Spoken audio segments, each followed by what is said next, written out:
Smart city Hyderabad తర్వాత అంత పెద్ద నగరం రెండో రాజధాని ఇలా ఏ పేరైనా వరంగల్ కీర్తిని తెలుపుతుంది. ఇంతటి ఘనకీర్తి కలిగిన చారిత్రక నగరాన్ని ఓ సమస్య వెంటాడుతూ ఉంది.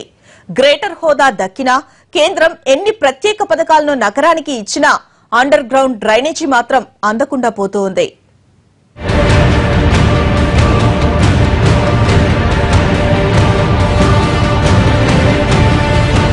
వరంగల్ ఈ పేరెత్తగానే కాకతీయుల కళా సంపద, పురాతన కట్టడాలు, గుళ్ళు, గోపురాలు, కొండలు, అందమైన అడవి కళ్ల ముందు కదలాడుతాయి.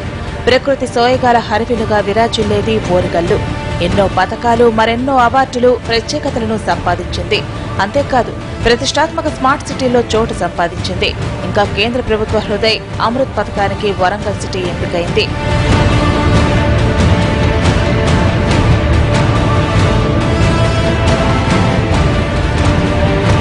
ఎన్నో ప్రత్యేకతలున్న అన్నింటికీ మూలంగా చెప్పుకునే అంతర్గత డ్రైనేజీ లేకపోవడం నగర జనాన్ని తీవ్రంగా వేధిస్తోంది.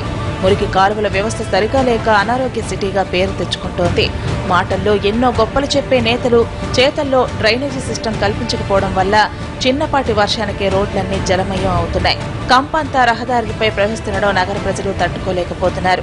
విద్యాపరంగా ఉత్తర తెలంగాణ పెద్దదైన కాకతీయ వర్సిటీ ఇక్కడే ఉంది. వైద్యపరంగా కాకతీయ మెడికల్ కళాశాల, ఎంజీఎం వైద్యశాల ఉన్నాయి. ఇలా అన్నీ ఉన్నా అల్లుడి నోట్లోనే శని అన్న చందంగా కాలువలు లేకపోవడంతో ఇదిగో ఇలా మురికంపు అంతా రోడ్లను కమ్మేస్తోంది. జనాన్ని తెగ పరేషాన్ చేస్తోంది.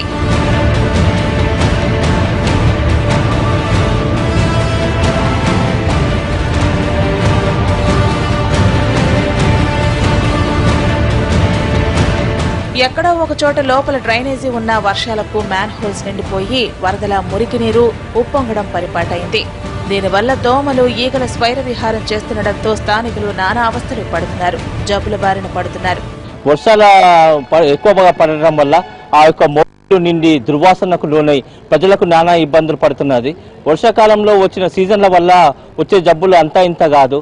ఇప్పటికైనా కూడా ఈ పాలక యంత్రాంగం, ఈ వరంగల్ కార్పొరేషన్ ఉన్న అధికారులు వెంటనే స్పందించి డ్రైనేజీ ఒక అండర్ గ్రౌండ్ డ్రైనేజీ మోడీని నిర్మిస్తే మరి ఇక్కడ ఉన్న ప్రజలకు ఎంతగానో ఉపయోగపడుతుంది. చిన్నపాటి వర్షానికే ఈ నవీన్ రాజ్ గల్లీ బీడ్బారు మొత్తం బురదమయ్యే మొత్తం చాలా ఇబ్బందుల పాలవుతున్నాం. మరియు ఈ పాలకులకు మేము ఎన్నిసార్లు విన్నవించుకున్నా కానీ వచ్చి చూసుకోవడం అనేది జరుగుతుంది, కానీ ఏ మాత్రం సరి అయిన వాళ్ళు చర్య తీసుకోవడం లేదు. దీనికి అండర్ గ్రౌండ్ డ్రైనేజ్ అయితే ఎవరకు ఎలాంటి ఇబ్బంది లేకుండా ఉంటుంది. గ్రేటర్ హోదా దక్కించుకోవడం, 100 కోట్ల నిధులొచ్చే కేంద్ర ప్రభుత్వ పథకాలకు అర్హత సాధించిన ఈ సిటీలో అండర్ గ్రౌండ్ డ్రైనేజీ వ్యవస్థ, డిపిఆర్లు తయారు చేస్తున్నామని అధికారులు చెబుతున్నారు. వరంగల్ నగరానికి అండర్ గ్రౌండ్ డ్రైనేజీ తీసుకొస్తే ఇక ఏ లోటు ఉండదు. ఆ దిశగా అధికారులు, ప్రభుత్వాలు పనిచేయాలని కోరుతున్నారు వరంగల్ నగర జనం.